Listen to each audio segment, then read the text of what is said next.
जय हिंद दोस्तों, मैं अर्चना केवट स्वागत करती हूँ आप सभी का आपके अपने चैनल मिरर इंडिया में। दोस्तों, जो भी MPPSC aspirant MPPSC prelims exam 2023 17 दिसंबर को देने वाले हैं, तो दोस्तों उन्हें अब लास्ट टाइम में सबसे ज़्यादा एमसीक्यू टाइप के क्वेश्चनों की प्रैक्टिस करना चाहिए। तो दोस्तों, ये वीडियो आप सभी के लिए बहुत इम्पोर्टेंट होने वाली है, क्योंकि इस वीडियो में हम एमसीक्यू टाइप के क्वेश्चनों की प्रैक्टिस करेंगे और उनसे रिलेटेड कुछ महत्वपूर्ण बिंदुओं को भी डिस्कस करेंगे। तो चलिए स्टार्ट करते हैं और देखते हैं हमारा आज का पहला क्वेश्चन क्या है। तो दोस्तों, हमारा आज का पहला क्वेश्चन है, मध्य प्रदेश की प्रमुख फसल कौन सी है? मध्य प्रदेश की प्रमुख फसल कौन सी है? तो दोस्तों, इसका राइट आंसर है गेहूँ। ऑप्शन है चावल, गेहूँ, मक्का, बाजरा। तो जो इसका राइट आंसर है वो है गेहूँ। अब दोस्तों, गेहूँ जो है वो किस कुल का है? ग्रेमिनेशी कुल का है। इसका वानस्पतिक नाम, गेहूँ का वानस्पतिक नाम जो है वो ट्रिटिकम एस्टिवम है। और इसकी जो वैरायटी है, इसकी किस्में हैं, तो गेहूँ की किस्में क्या क्या हैं? साबरमती, लोकमन, सुजाता और कल्याण सोना, मैक्रोनी। तो दोस्तों, ऐसा भी क्वेश्चन पूछ सकता है कि कल्याण सोना किसकी किस्म है? तो दोस्तों, आपको बताना है कि गेहूं की किस्म है कल्याण सोना और मैक्रोनी भी। इसमें उत्पादक राज्य अगर पूछे तो इसमें प्रथम है यूपी यानी उत्तर प्रदेश और सेकंड आता है हमारा एमपी। इसमें एमपी की जो प्रमुख फसल गेहूं है, उसकी सर्वश्रेष्ठ किस्म गेहूं की क्या है? सरबती।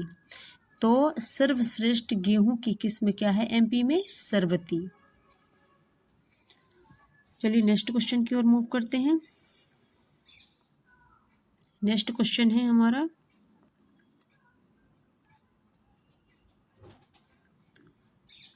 क्वेश्चन है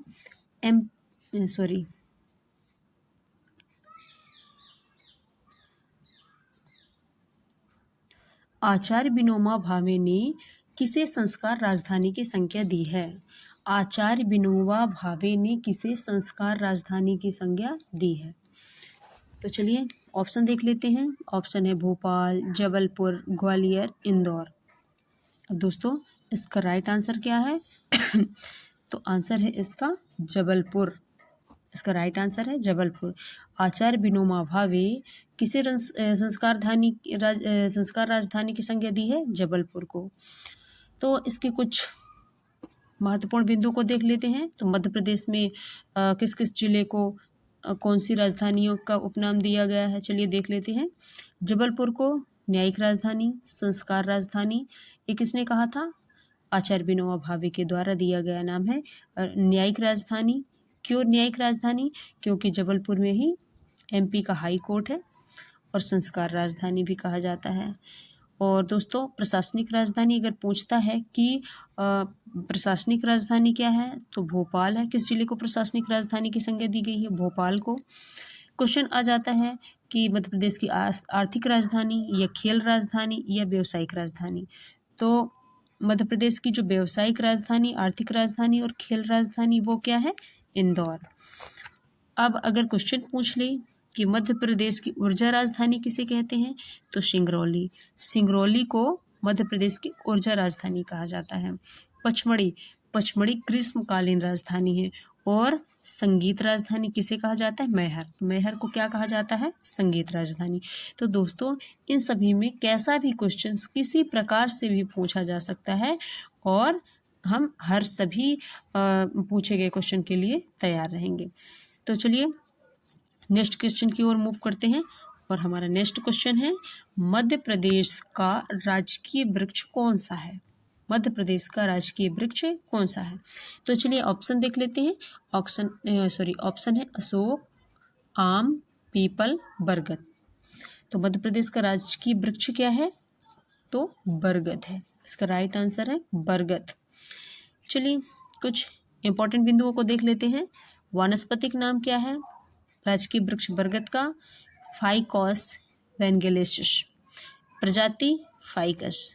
और यह संपूर्ण मध्य प्रदेश में पाया जाता है। बरगद संपूर्ण पूरे मध्य प्रदेश में पाया जाता है और इसे राजकीय वृक्ष कब घोषित किया गया? 1981 में। तो क्वेश्चन कैसे भी पूछ ले, बस आपको हर क्वेश्चनों का जवाब आना चाहिए। अगर पूछ लेता है क्वेश्चन कि राजकीय वृक्ष किस वर्ष घोषित किया गया मध्य प्रदेश का राजकीय वृक्ष, तो आपको आंसर देना है 1981। अगर क्वेश्चन पूछ लेता है कि वानस्पतिक नाम क्या है, तो फाइकस वैनगेलिसिस। किस प्रजाति का है? फाइकस। और ये कहाँ पाया जाता है? मध्य प्रदेश के संपूर्ण क्षेत्र में पाया जाता है। इसका क्षेत्र क्या है? संपूर्ण मध्य प्रदेश। चलिए नेक्स्ट क्वेश्चन देख लेते हैं। नेक्स्ट क्वेश्चन है, मध्य प्रदेश के राजकीय गान के रचनाकार कौन है? मध्य प्रदेश का राजकीय गान क्या है? सुख का दाता सबका साथी। तो इसके रचनाकार कौन है ये बताना है। तो चलिए ऑप्शन देख लेते हैं पहले। बाल कवि, बी है श्री महेश श्रीवास्तव, सी है माखनलाल चतुर्वेदी, या डी है दीपक तिवारी। तो चलिए इसका राइट आंसर देख लेते हैं क्या है। तो दोस्तों इसका राइट आंसर है श्री महेश श्रीवास्तव, यानी कि ऑप्शन बी करेक्ट आंसर है। चलिए कुछ इससे रिलेटेड इंपॉर्टेंट बिंदुओं को देख लेते हैं। तो दोस्तों जो मध्य प्रदेश गान है जिनके रचनाकार श्री महेश श्रीवास्तव हैं, वो गान क्या है? तो सुख का दाता सबका साथी। तो इसके रचनाकार कौन है? महेश श्रीवास्तव। संगीतकार अगर पूछ लेता है तो आदेश श्रीवास्तव, सुनील झा। और गायक अगर पूछ लेता है तो शान यानी शांतनु मुखर्जी। कहीं पे शांतनु मुखर्जी और शान लिखा जा सकता है। चलिए नेक्स्ट क्वेश्चन की ओर मूव करते हैं। नेक्स्ट क्वेश्चन है हमारा, निम्नलिखित में से कौन सा सही नहीं है? हमें इनमें से बताना है कि इनमें से कौन सा सही नहीं है। हमें इस पर ध्यान देना है कि कौन सा सही है, कौन सा सही नहीं है। चलिए ऑप्शन देख लेते हैं। मध्य प्रदेश का राजकीय पक्षी दूधराज है। मध्य प्रदेश की राजकीय मछली महासीर है। मध्य प्रदेश का राजकीय पुष्प सफेद लिली है। तो दोस्तों ये तो सही है कि मध्य प्रदेश का राजकीय राजकीय पक्षी दूधराज है। मध्य प्रदेश की राजकीय मछली महासीर है। और यहाँ पे उत्तर प्रदेश नहीं, मध्य प्रदेश, यहाँ पे क्या होगा? मध्य प्रदेश का राजकीय पुष्प सफेद लिली है और मध्य प्रदेश का राजकीय पशु बाघ है। जबकि ये आंसर ऑप्शंस रॉन्ग हो जाता है, क्योंकि मध्य प्रदेश का राजकीय पशु बाघ नहीं है। मध्य प्रदेश का राजकीय पशु क्या है? बारहसिंगा है। तो याद रखना है। चलिए नेक्स्ट क्वेश्चन की ओर मूव करते हैं और देखते हैं हमारा नेक्स्ट क्वेश्चन क्या है। हमारा नेक्स्ट क्वेश्चन है, मध्य प्रदेश का राज्य पशु है। देखिए दूसरा ही क्वेश्चन आ गया, मध्य प्रदेश का राज्य पशु है। ऑप्शन देख लेते हैं। गाय, बारहसिंगा, बाघ, शेर। तो दोस्तों आपको पता है कि मध्य प्रदेश का राजकीय पशु क्या है? बारहसिंगा। बारहसिंगा मध्य प्रदेश का राजकीय पशु है या राज्य पशु है। देख लेते हैं इससे रिलेटेड कुछ महत्वपूर्ण बिंदुओं को। इसका वैज्ञानिक नाम अगर पूछ लेते हैं कि बारहसिंगा का वैज्ञानिक नाम क्या है, तो रूस वर्स दुआउसेली। और किस प्रजाति का है? ये ब्रेडरी प्रजाति का। क्वेश्चन ऐसा भी पूछा जा सकता है कि मध्य प्रदेश का राज्य पशु बारहसिंगा किस प्रजाति का है, तो आपको टिक करना है ब्रेडरी प्रजाति। इसका क्षेत्र क्या है? ये कहाँ पाया जाता है? तो कान्हा किसली राष्ट्रीय उद्यान, मंडला और बालाघाट। इसे कब राजकीय पशु घोषित किया गया? 1981 में। 2017 में कान्हा राष्ट्रीय उद्यान ने भूरसीध बारहसिंगा नाम से अपना शुभंकर जारी किया।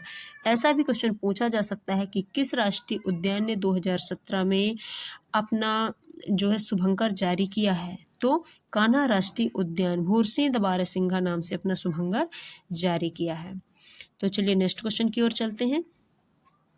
क्वेश्चन है, राष्ट्रीय स्वच्छता नीति सर्वेक्षण के अनुसार मध्य प्रदेश में सबसे साफ शहर के रूप में उभरा है। तो कौन सा शहर उभरा है? आपको बताना है कि राष्ट्रीय स्वच्छता सर्वेक्षण जो सर्वेक्षण नीति है, राष्ट्रीय स्वच्छता नीति सर्वेक्षण के अनुसार मध्य प्रदेश में सबसे साफ शहर कौन सा है? चलिए ऑप्शन देख लेते हैं। इंदौर, बी भोपाल, सी देवास और डी उज्जैन। तो दोस्तों इसका राइट आंसर है इंदौर। इंदौर इसका राइट आंसर है। देख लेते हैं इससे कुछ रिलेटेड महत्वपूर्ण बिंदुओं को। तो स्वच्छता सर्वेक्षण 2022 में मध्य प्रदेश का इंदौर शहर लगातार 6वीं बार देश का सबसे स्वच्छ शहर बना। क्वेश्चन ऐसा भी पूछ सकता है कि मध्य प्रदेश का इंदौर शहर लगातार ये कौन सी बार यानी कितनी बार देश का सबसे स्वच्छ शहर बना, तो आपको बताना है 6वीं बार। और ऐसा तो क्वेश्चन बना ही है कि राष्ट्रीय स्वच्छता नीति सर्वेक्षण के अनुसार मध्य प्रदेश में सबसे साफ शहर के रूप में कौन सा शहर उभरा है, इंदौर उभरा है। और कौन सी बार, कितने नंबर का हो गया है, 6वीं बार, लगातार 6वीं बार। नेक्स्ट क्वेश्चन देख लेते हैं। स्वच्छता सर्वेक्षण जनवरी 2016 में शुरू हो गया। इंपॉर्टेंट क्वेश्चन है, ऐसा पूछा जा सकता है कि स्वच्छता सर्वेक्षण कब शुरू किया गया, तो जनवरी 2016 में शुरू किया गया। और स्वच्छता सर्वेक्षण रिपोर्ट कौन जारी करता है, तो शहरी विकास मंत्रालय और पेयजल स्वच्छता मंत्रालय के द्वारा जारी किया जाता है। तो आपको ये तीनों पॉइंट याद रखना है। चलिए नेक्स्ट क्वेश्चन की ओर चलते हैं। और हमारा नेक्स्ट क्वेश्चन है, कौन सा पक्षी मध्य प्रदेश के राज पक्षी के रूप में जाना जाता है। अभी हमने पशु पढ़ा, अब पक्षी। तो कौन सा पक्षी है जो मध्य प्रदेश का राजकीय पक्षी है। चलिए ऑप्शन देख लेते हैं। एशियन पैराडाइज फ्लाई कैचर दूधराज, बी ग्रेट हॉर्नबिल, या सी भारतीय रोलर, या option D great Indian bustard. चलिए इसका राइट आंसर देख लेते हैं क्या है। इसका राइट आंसर है option A, Asian paradise fly catcher दूधराज। इससे रिलेटेड कुछ महत्वपूर्ण बिंदुओं को भी देख लेते हैं। तो इसका अगर अन्य नाम भी पूछ ले कि जो मध्य प्रदेश का राज पक्षी दूधराज है उसका दूसरा नाम क्या है, तो साय बुलबुल है। इसका अगर वैज्ञानिक नाम पूछ ले तो टर्फसिफोनी पैराडाइसे है।